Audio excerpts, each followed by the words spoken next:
India express आपको दिखाए सच का।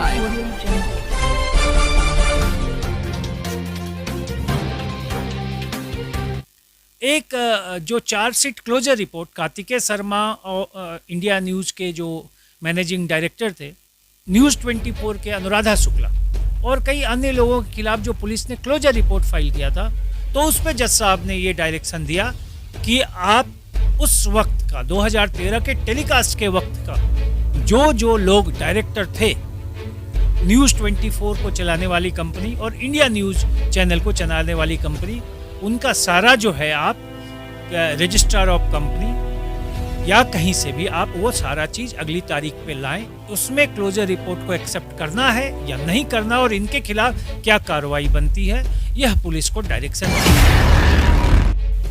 देखिए, आज जैसा पता है कि कुछ एक जो ओरिजिनल कंप्लेंट था वो रिकॉर्ड पे नहीं लगाया गया था पुलिस को, तो आज डीसीपी को ऑर्डर किया गया था फिजिकली प्रेजेंट होने के लिए। डीसीपी ने एसीपी को ऑथराइज किया और वो कोर्ट पे आए और रिप्लाई दिया उसका। तो जज साहब की वो डॉक्यूमेंट ट्रेस नहीं हो रहा है, तो एसीपी को जज साहब ने कहा कि आप वो डॉक्यूमेंट ये अपने सारे बयान को लिख के दें।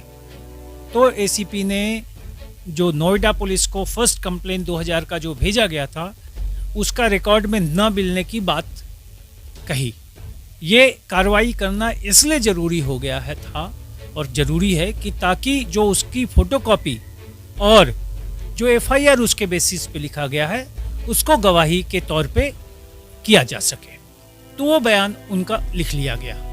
उसके बाद एक एप्लीकेशन मेरा है जो उसके कॉपी को जो ओरिजिनल गुम हुआ है उसको न मिलने के बाबत में जो फोटोकॉपी है रिकॉर्ड में उसको जो है गवाही के तौर पे कोर्ट में मान्य माना जाए।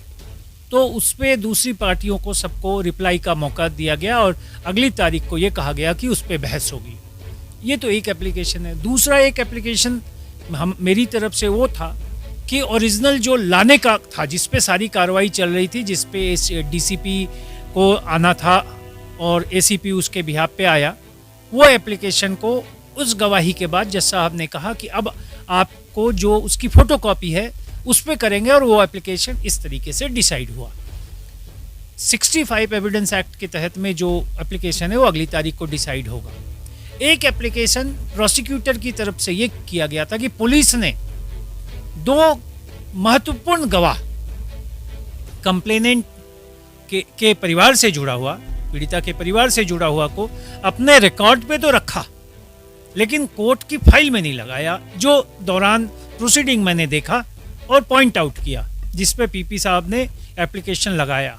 और आज जज साहब ने उस एप्लीकेशन को अलाउ करके ये ऑर्डर किया कि वो दोनों स्टेटमेंट जो है, जो बयान लिखित तौर पे दिया गया है, वो रिकॉर्ड पे लाया जाए।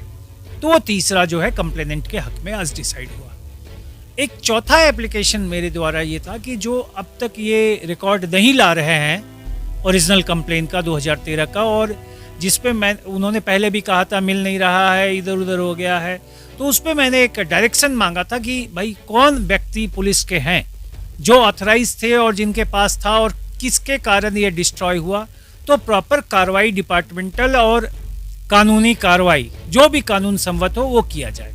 तो उस पर जज साहब ने ओपन कोर्ट में ये कहा कि मैं कमिश्नर ऑफ पुलिस को जिम्मेवारी तय करने का और उस पर कार्रवाई करने का ऑर्डर पास करूंगा। इस तरह से ये चार एप्लीकेशंस को डिसाइड करने के बाद एक जो chargesheet closure report Kartikeya Sharma और इंडिया न्यूज़ के जो मैनेजिंग डायरेक्टर थे हैं और न्यूज़ 24 के अनुराधा शुक्ला और कई अन्य लोगों के खिलाफ जो पुलिस ने क्लोजर रिपोर्ट फाइल किया था, उसमें मैंने बहुत पहले डॉक्यूमेंट सप्लाई का सारे का एक एप्लीकेशन लगा रखा था कि हमें संपूर्ण डॉक्यूमेंट नहीं दिया गया है ताकि उस डॉक्यूमेंट को देखकर इन सब पे और किसी अन्य पे कार्रवाई हो सके तो कैसे हो।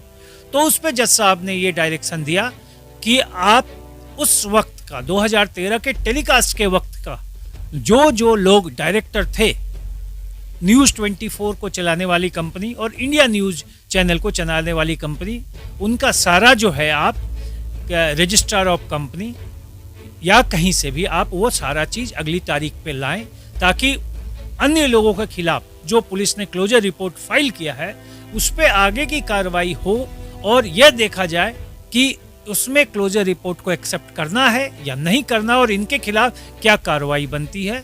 यह पुलिस को डायरेक्शन दिया और अगली तारीख 12 जुलाई रखी गई। जज साहब ने छोटी डेट दी। इंडिया एक्सप्रेस आपको दिखाए सच का।